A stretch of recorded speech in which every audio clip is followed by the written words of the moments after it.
नमस्कार. वाढत्या वयामुळे गुडघेदुखी जी आहे, ती वाढतच जाते.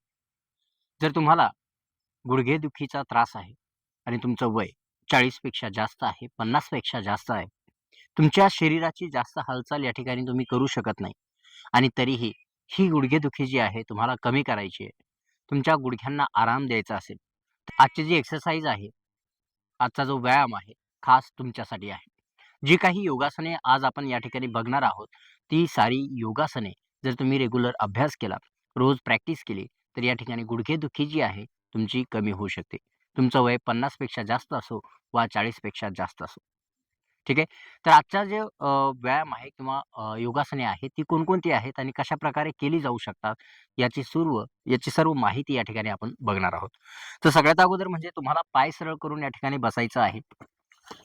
गुडघ्यांसाठी आपण खास करून या ठिकाणी बघतोय, तर पायांना सरळ ठेवायचं आहे. पाय सरळ ठेवल्यानंतर आपल्याला काय करायचंय, एक पाय फोल्ड करायचा आहे. एक पाय फोल्ड केल्यानंतर आपल्या हातांची बोटं जी आहे एकमेकांमध्ये गुंतवायची आहे अशा प्रकारे आणि आपल्या गुडघ्याच्या खाली मांडीच्या पाठीमागे या ठिकाणी अशा पद्धतीने ठेवायचे.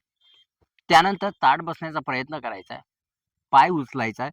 श्वास घेत हळू पाय वर घेण्याचा प्रयत्न करायचा आहे. श्वास सोडत हळूच पाय खाली आणायचा. या ठिकाणी तुम्ही बघू शकता, की आपला जो पाय आहे आपल्याला फक्त सरळ करायचा प्रयत्न करायचा आहे या ठिकाणी. हळूच वर घ्यायचा आहे आणि खाली आणायचा आहे. हळूच वरती घ्यायचा आहे, खाली आणायचा आहे. अशा प्रकारे 5 ते 10 वेळा या ठिकाणी उजव्या पायाने आपल्याला करायचं आहे आणि डाव्या पायाने सुद्धा 5 ते 10 वेळा या ठिकाणी करायचं आहे. या ठिकाणी लक्ष देण्याची गोष्ट म्हणजे ज्यावेळेस तुम्ही पाय वरती घेणार आहात, तर एकदम झटका द्यायचा नाही. पाठीमध्ये जास्त वाकवायचं नाहीये. पाठ सरळ ठेवण्याचा प्रयत्न करायचा आहे आणि हळूच हां, यामध्ये हाताची ताकद अशी नाही लावायची आहे, ठीक आहे. हाताने पाय उचलायचा नाहीये. तर तुम्हाला काय करायचंय, या गुडघ्यांच्या मसलला टाईट करून या ठिकाणी गुडघ्याच्या ताकदीनुसार तुम्हाला पायाच्या ताकदीनुसार उचलण्याचा प्रयत्न करायचा आहे. भलेही तुमचा पाय सरळ हो अथवा नाही. एवढा जरी राहिला तरी चालेल, एवढा वरती जरी आला तरी चालेल. फक्त जास्तीत जास्त या ठिकाणी मूव्हमेंट करण्याचा प्रयत्न करायचा आहे. सुरुवातीला 5 ते 10 वेळा जर होत नसेल, काही हरकत नाही. तुम्ही 2 ते 3 वेळा या ठिकाणी केलं तरी चालेल. पुन्हा स्टॉप करा आणि पुन्हा या ठिकाणी अभ्यास करू शकता. अशा पद्धतीने जे आहे 5-5 वेळाचे 2 ते 3 राउंड या ठिकाणी तुम्हाला करायचे आहे. जेणेकरून आपल्या गुडघ्यांकडे ब्लड सर्क्युलेशन वाढणार आहे आणि त्यामुळे मसल जी स्ट्रेंथनिंग आहे, ही मसल स्ट्रेंथनिंग या ठिकाणी होऊन जाईल. आणि दुसरी गोष्ट म्हणजे जसं आपण सांगितलं झटका वगैरे किंवा जर्क वगैरे जो आहे, एकदम पाय उचलायचा नाहीये जोरामध्ये. तर हळू या ठिकाणी एक्सरसाइज आपल्याला करायची आहे. यामध्ये दुसरी एक्सरसाइज आहे हां, आता हीच एक्सरसाइज या ठिकाणी जर तुम्ही हात अशा पद्धतीने करून जर करू शकत नसाल, तर काय करायचंय, बेडवरती बसायचंय किंवा चेअरवरती बसायचंय आणि पाय जे आहेत खाली सोडायचे. पाय खाली सोडल्यानंतर असं समजा आता मी बेडवरती बसलेलो आहे आणि तुम्ही असे बेडवरती हात ठेवायचे किंवा सोफ्यावरती किंवा चेअरवरती आणि पाय सरळ करण्याचा प्रयत्न करायचा आहे. एकदा डावा पाय, एकदा उजवा पाय. अशा पद्धतीने एक-एक करून जे आहे पाय सरळ करण्याचा आपल्याला प्रयत्न करायचा. ठीक आहे. हे स्केल डाउन व्हेरिएशन होतं किंवा वेगळ्या पद्धतीने तुम्ही या ठिकाणी करू शकता. जर इंटरलॉक करू शकत नसाल, तर या ठिकाणी चेअरवरती बसून सुद्धा हा अभ्यास तुम्ही करू शकता. यानंतर दुसरा जो व्यायाम आहे, तो गुडघ्यांसाठी. त्यासाठी आपल्याला काय करायचंय, पाय सरळ ठेवायचे आहेत अशा पद्धतीने. पाय सरळ ठेवल्यानंतर आपले जे पायाचे पंजे जे आहेत, आपल्याला आतमध्ये घ्यायचे आहेत आणि दोन्ही अंगठे जे आहेत एकमेकांना या ठिकाणी टच करण्याचा, स्पर्श करण्याचा या ठिकाणी प्रयत्न करायचा. त्यामुळे होतं काय, की ज्यावेळेस आपण पायाचे पंजे आतमध्ये घेतो, त्यावेळेस जे मसल आहेत, नी कॅप्स जे आहेत, त्या ठिकाणी एंगेज होतात, टाईट होतात आणि त्या ठिकाणी ब्लड सर्क्युलेशन वाढतं. बघू शकता तुम्ही, पाय बाहेर घ्यायचे, श्वास घ्यायचा आहे आणि ज्यावेळेस आपण श्वास सोडणार आहोत, हळू आतल्या दिशेने आपल्याला पायांना मूव्ह करायचं आहे. श्वास घ्यायचा आहे बाहेरच्या दिशेनं, श्वास सोडायचा आहे आतल्या दिशेने. श्वास घ्यायचा आहे बाहेर, श्वास सोडायचा आहे आतल्या दिशेने. तर अशा पद्धतीने या ठिकाणी आपल्याला हा जो व्यायाम आहे आपल्याला करायचा आहे. यानंतर तिसरा जो व्यायाम असणार आहे, तो थोडासा सुरुवातीला अवघड तर नाही म्हणता येणार, पण कन्फ्युजिंग वाटेल. कारण अशा पद्धतीने आपल्याला मोकळे पाय ठेवायचे. यानंतर आपली जी वाटी आहे गुडघ्याची, त्याला काय करायचं आपल्याकडे खेचण्याचा प्रयत्न करायचा आणि टाईट करून ठेवायचे. या ठिकाणी पाय सरळ आहेत. आता यामध्ये दोन्ही बघू शकता जे मसल आहेत. आता माझ्या हातांवरती मूव्हमेंट तुम्ही या ठिकाणी गेस करू शकता. आता मी या ठिकाणी त्या नी कॅपला पकडलेलं आहे आणि ज्यावेळेस मी एंगेज करेल त्यावेळेस हातांची मूव्हमेंट बघा. ठीक आहे? म्हणजे हात थोडासा पाठीमागे आल्यासारखा वाटतो, म्हणजे येतो. म्हणजे नी कॅप जे आहेत आपल्याकडे खेचायच्या आणि खेचून ठेवायच्या थोडा वेळ आणि नंतर हळूच सोडायच्या. पुन्हा एकदा खेचायच्या, हळूच सोडायच्या. खेचायच्या, सोडायचं. अशा पद्धतीने 5 ते 10 वेळा या ठिकाणी ही जी एक्सरसाइज आहे, हा जो व्यायाम आहे, आपल्याला करायचा आहे. जेणेकरून मसल स्ट्रेंथनिंग या ठिकाणी होणार आहे आणि जो डिजेनरेशनचा जो प्रॉब्लेम चालू आहे किंवा वयानुसार जो गुडघ्यांचा त्रास जो होतोय, त्यासाठी हे आसन जे आहे, ही जी प्रॅक्टिस आहे, हा जो व्यायाम आहे, खूप लाभदायक ठरणार आहे. ठीक आहे?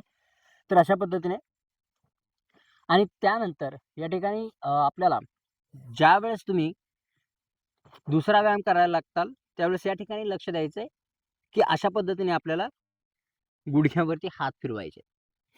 ठीक आहे? असा पाय आहे माझा. तर हा जो अशा पद्धतीने जास्त प्रेस नाही करायचंय.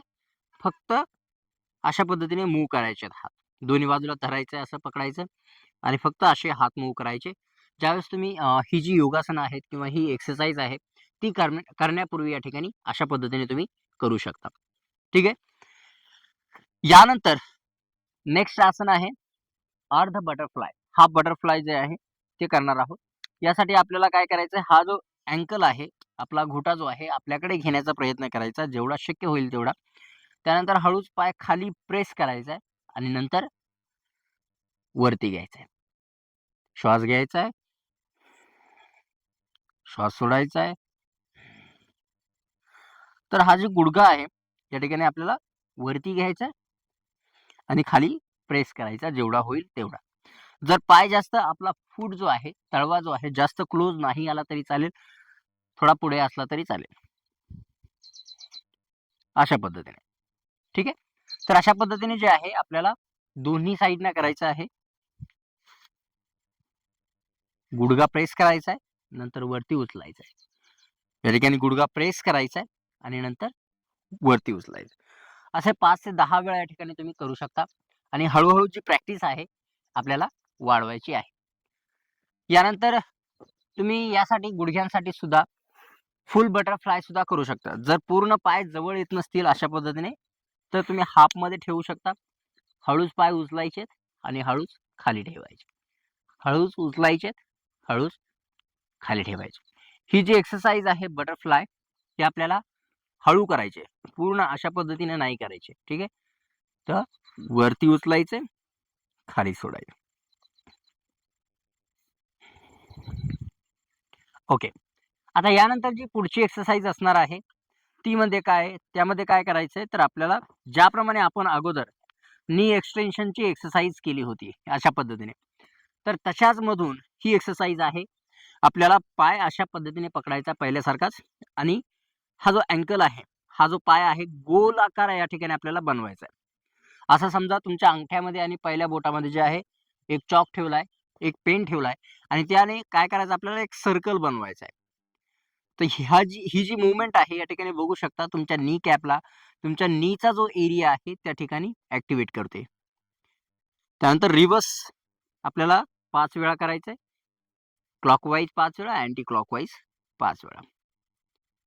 आता सेम दुसऱ्या पायाने सुद्धा आपल्याला या ठिकाणी तशाच पद्धतीने करायचंय. गोलाकार बनवण्याचा प्रयत्न करायचा आहे.